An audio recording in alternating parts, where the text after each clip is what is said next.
ഓം ശരവണ ഭവ. എല്ലാവർക്കും കാർത്തികേയം യൂട്യൂബ് ചാനലിലേക്ക് സ്വാഗതം.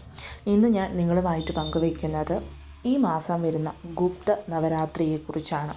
ഗുപ്ത നവരാത്രി അല്ലെങ്കിൽ ശ്യാമള നവരാത്രി, മാതംഗി നവരാത്രി, മാഘഗുപ്ത നവരാത്രി, അങ്ങനെ പല പേരുകളിൽ അറിയപ്പെടുന്ന ഒന്നാണ് ഈ ഒരു നവരാത്രി എന്ന് പറയുന്നത്. വർഷത്തിൽ 4 പ്രാവശ്യം നവരാത്രി വരാറുണ്ട്. ജനുവരി, ഫെബ്രുവരി മാസങ്ങളിൽ വരുന്ന ഗുപ്ത നവരാത്രി, ഏപ്രിൽ മാസത്തിൽ വരുന്ന ചൈത്ര നവരാത്രി, ജൂൺ അല്ലെങ്കിൽ ജൂലൈ മാസത്തിൽ വരുന്ന ആഷാഢ അല്ലെങ്കിൽ വാരാഹി നവരാത്രി, ഒക്ടോബറിൽ വരുന്ന ശാരദീയ നവരാത്രി. ഈ 4 നവരാത്രികളിലും ദേവിയുടെ ഭാവങ്ങളെ പൂജിച്ച് അമ്മയുടെ അനുഗ്രഹം മേടിക്കാൻ ഉതകുന്ന 9 ദിവസങ്ങളാണ്. ഈ 2026 ജനുവരി 19 തിങ്കളാഴ്ച ആരംഭിക്കുന്ന ഗുപ്ത നവരാത്രി 9 ദിവസം ജനുവരി 27 അവസാനിക്കുന്നത്. മറ്റ് 3 നവരാത്രികളെ അപേക്ഷിച്ച് ഈ ഒരു നവരാത്രിയിൽ നമ്മൾ ദേവിയുടെ ദശമഹാവിദ്യ ഭാവങ്ങളെയാണ് പൂജിക്കുന്നത്. ഇതൊരു സീക്രട്ട് ആയിട്ടുള്ള പ്രെയറാണ്. നമുക്കറിയാം, ഒക്ടോബറിൽ വരുന്ന ശാരദീയ നവരാത്രി എന്ന് പറയുന്നത് നമ്മൾ വിപുലമായി എല്ലാവരെയും വിളിച്ചാഘോഷിക്കും.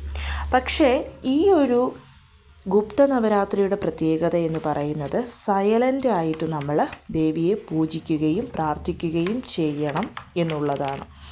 സന്യാസിമാരും ഋഷിമാരും വലിയ വലിയ മന്ത്രങ്ങളൊക്കെ എടുത്ത് ദീക്ഷ ചെയ്യുന്നവരൊക്കെ സീക്രട്ടായിട്ടാണ് ഈ ഒരു പ്രെയർ ചെയ്യുന്നത്. നമ്മൾ സൈലൻസ് ആയിട്ട് ഇത് ചെയ്യണം. കാരണം നമ്മളുടെ ഇന്നർ സ്ട്രെങ്തിനെ, ഇന്നർ എനർജിയെ, സെൽഫ് കോൺഫിഡൻസിനെ ഒക്കെ വർദ്ധിപ്പിക്കാൻ വേണ്ടിയിട്ടാണ് നമ്മൾ ഈ ഒരു ഗുപ്ത നവരാത്രിയിൽ ദേവിയെ പൂജിക്കുന്നത്. ഇന്നത്തെ വീഡിയോയിൽ ഞാൻ എങ്ങനെയാണ് അമ്മയെ പൂജിക്കേണ്ടതെന്നും എന്തൊക്കെ ചെയ്യണമെന്നും അമ്മയുടെ 16 നാമങ്ങൾ നിങ്ങൾ ഈ 9 ദിവസവും തുടർച്ചയായി ദേവിയുടെ 16 നാമങ്ങൾ ചൊല്ലി കുറച്ച് വസ്തുക്കളും കൂടി സമർപ്പിച്ച് പ്രാർത്ഥിച്ചാൽ തീർച്ചയായും നമ്മളുടെ ആഗ്രഹങ്ങളൊക്കെ സാധിച്ച് നമ്മുടെ ലൈഫിൽ കുറച്ചും കൂടി ഉയർച്ചയുണ്ടാകും. ശ്രദ്ധിക്കേണ്ടുന്ന കാര്യം, നിങ്ങളിവിടെ അമ്മയോട് യാതൊന്നും ആവശ്യപ്പെട്ടുകൊണ്ട് പ്രെയർ ചെയ്യരുത്. നമ്മൾ നമ്മുടെ മനസ്സിലെ ആഗ്രഹങ്ങളൊക്കെ നമ്മുടെ ഉള്ളിൽ തന്നെ വെച്ചുകൊണ്ട് ദേവിയെ പ്രാർത്ഥിക്കുക. ബാക്കിയൊക്കെ സമയമാകുമ്പോൾ അമ്മ നമുക്ക് തന്നിരിക്കും. ഈ 9 ദിവസങ്ങൾ തുടർച്ചയായി നമ്മൾക്ക് ദേവിയെ പ്രാർത്ഥിക്കാവുന്നതാണ്. ഇപ്പം നോൺ വെജ് ഒഴിവാക്കി 9 ദിവസം നിങ്ങൾക്ക് വ്രതമെടുക്കാൻ വെളുത്തുള്ളി, അതുപോലെ സവോള, കുഞ്ഞുള്ളി ഇവയൊക്കെ നിങ്ങൾക്ക് ഉപേക്ഷിക്കാൻ പറ്റുമെങ്കിൽ ഉപേക്ഷിച്ചുകൊണ്ട് വ്രതമെടുത്ത് പ്രാർത്ഥിക്കുന്നതാണ് ഏറ്റവും നല്ലത്. അങ്ങനെ അല്ലെങ്കിൽ നോൺ വെജ് മാത്രം അവോയ്ഡ് ചെയ്താൽ മതിയാവും. പിന്നെ അമ്മയെ പൂജിക്കുന്നത് സാധാരണ നമ്മൾ കലശമൊക്കെ വെച്ചിട്ടാണ്. അങ്ങനെ ചെയ്യാൻ സാധിക്കും. താല്പര്യമുണ്ടെങ്കിൽ നിങ്ങൾക്ക് കലശം വെക്കാം. അങ്ങനെ അല്ലെന്നുണ്ടെങ്കിൽ വീട്ടിൽ രാജമാതംഗി ദേവിയുടെ ഫോട്ടോയുണ്ടെങ്കിൽ അത് വെക്കാം. ഞാൻ ഇവിടെ കാണിച്ചിട്ടുണ്ട്. അല്ലെന്നുണ്ടെങ്കിൽ സരസ്വതി ദേവിയുടെയോ ദുർഗാദേവിയുടെയോ ഏത് ഭാവത്തിലുള്ളൊരു ദേവിയുടെ ഫോട്ടോയാണെങ്കിലും അത് മതിയാകും. നമ്മൾ നവരാത്രിയിൽ ആദിപരാശക്തിയുടെ 9 ഭാവങ്ങളെയാണ് 9 ദിവസങ്ങളായി പ്രാർത്ഥിക്കുന്നതെങ്കിൽ ഈ ഒരു നവരാത്രിക്ക് ദേവിയുടെ ദശമഹാവിദ്യകളെയാണ് നമ്മൾ പ്രാർത്ഥിക്കുന്നത്. ദശമഹാവിദ്യകൾ എന്ന് പറഞ്ഞാൽ കാളി, താര, ത്രിപുരസുന്ദരി അല്ലെങ്കിൽ ഷോഡശി, ഭുവനേശ്വരി, ഭൈരവി, ചിന്നമസ്ത, ധൂമവതി, ബഗളാമുഖി, മാതംഗി, കാമാഖ്യ അല്ലെങ്കിൽ കമലാത്മിക. നമ്മൾ കമലാത്മിക കോലം വരച്ച് വൃശ്ചിക മാസത്തിൽ ലക്ഷ്മി പൂജ ചെയ്തിരുന്നു. അപ്പോൾ ഞാൻ നിങ്ങളോട് പറഞ്ഞിരുന്നു ദശമഹാവിദ്യകളിൽ ഒന്നാണ് അതെന്നുള്ളത്. അപ്പോൾ ഈ ഭാവങ്ങളെയാണ് നമ്മൾ ഈ ദിവസങ്ങളിൽ തുടർച്ചയായിട്ട് പൂജിക്കുന്നത്. ആരാണ് ഈ ഒരു രാജശ്യാമള അല്ലെങ്കിൽ രാജമാതംഗി? ലളിതാ സഹസ്രനാമത്തിലെ 69ാമത്തെ ശ്ലോകം, അതായത് ഗേയചക്രരഥാരൂഢ മന്ത്രിണി പരിസേവിത.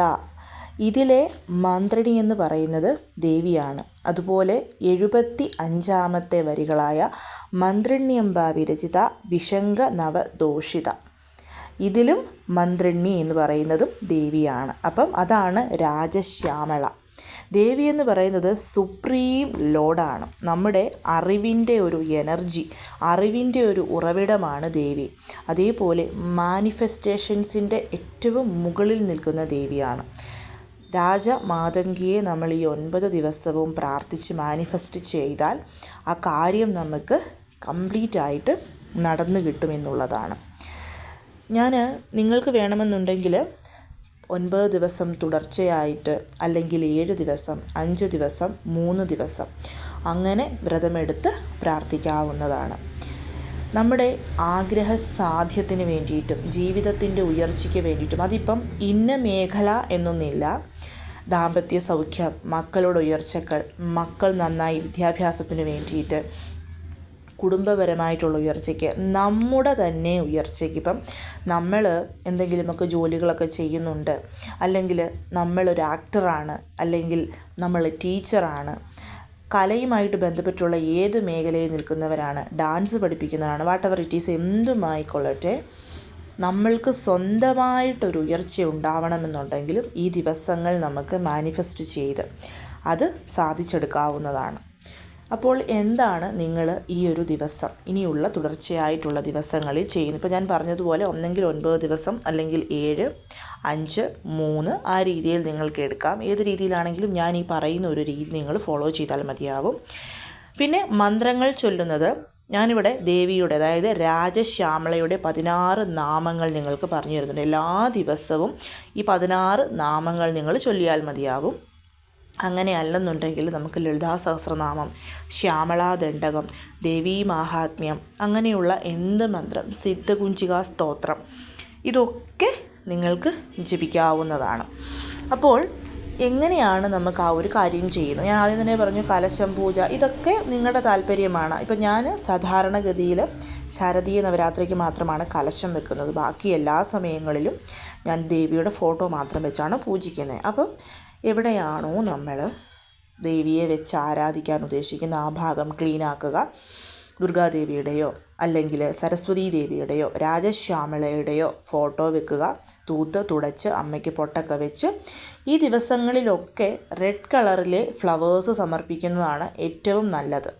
ഒപ്പം താമരപ്പൂവ്, അപ്പം റോസപ്പൂവ്, ചെമ്പരത്തിപ്പൂവ്, അരളിപ്പൂവ്, അങ്ങനെയുള്ള റെഡ് കളറിലെ ഫ്ലവേഴ്സ്. ഇനി റെഡ് കളർ കിട്ടാനില്ലാത്തവർക്ക് എല്ലാ ദിവസവും അമ്മയ്ക്ക് ഈ 16 നാമങ്ങൾ ചൊല്ലി കുങ്കുമം കൊണ്ട് അർച്ചന ചെയ്യാവുന്നതാണ്. ദേവിക്ക് മുൻപിൽ ഒരു നെയ് ദീപം, സാധാരണ ശാരദീയ നവരാത്രിക്ക് നമ്മൾ കിടാവിളക്ക് കൊളുത്താറുണ്ട്. താല്പര്യമുള്ളവർക്കത് ചെയ്യാം, നിർബന്ധമില്ല.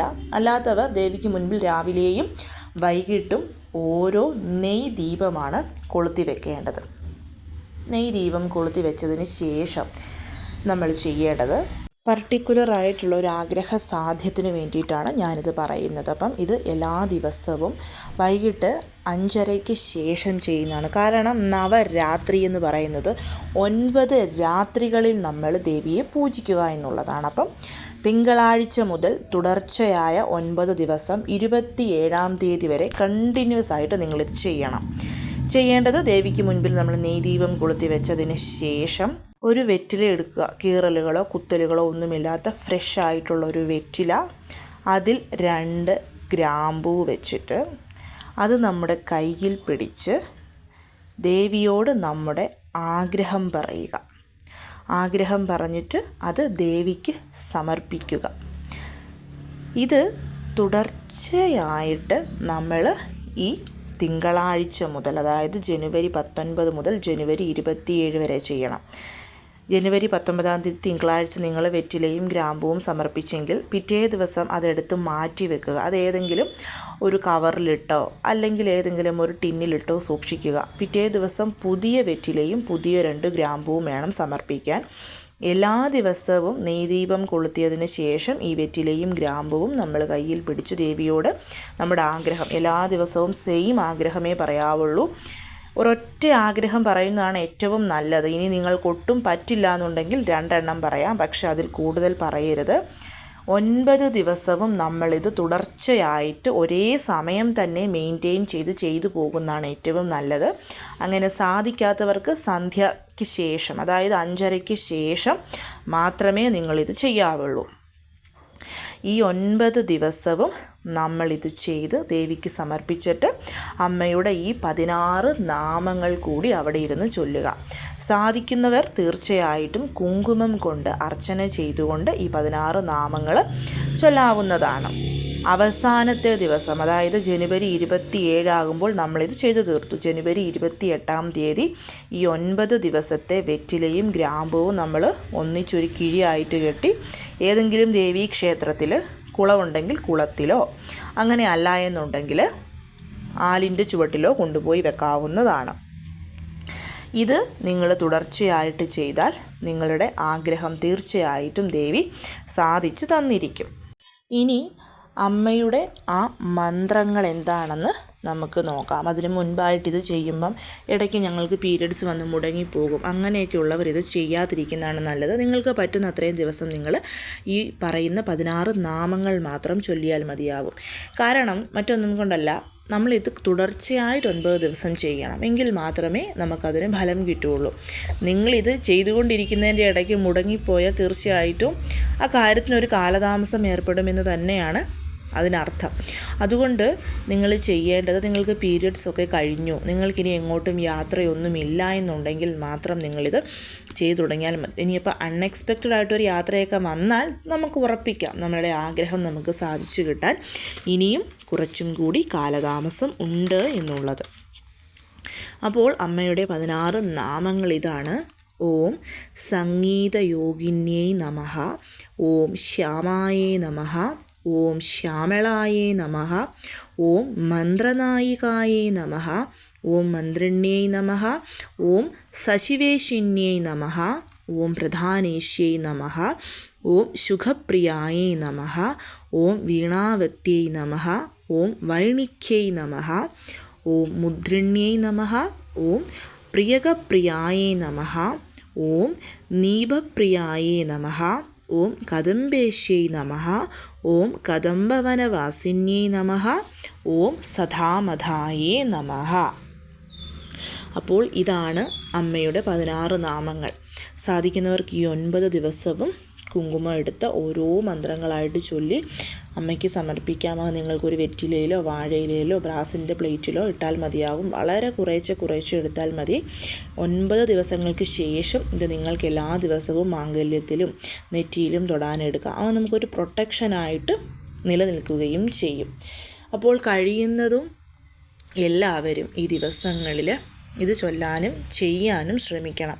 ഒപ്പം തന്നെ ദേവിക്ക് പച്ച കളറിലെ സാരി മേടിച്ചു കൊടുക്കാനുള്ള പൈസ ഉണ്ടെങ്കിൽ സാരിയോ അല്ലെങ്കിൽ ബ്ലൗസ് പീസോ പച്ച കളറിലെ കുപ്പിവളകളോ എങ്കിലും സമർപ്പിക്കണം.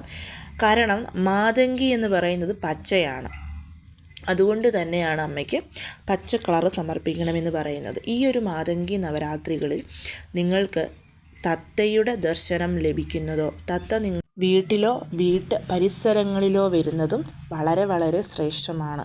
കാരണം മാതങ്കി ദേവിയുടെ കൂടെ എപ്പോഴും ഉണ്ടാകുന്ന ഒന്നാണ് തത്ത എന്ന് പറയുന്നത്. നമുക്കറിയാം മധുരമീനാക്ഷിയുടെ കാര്യം.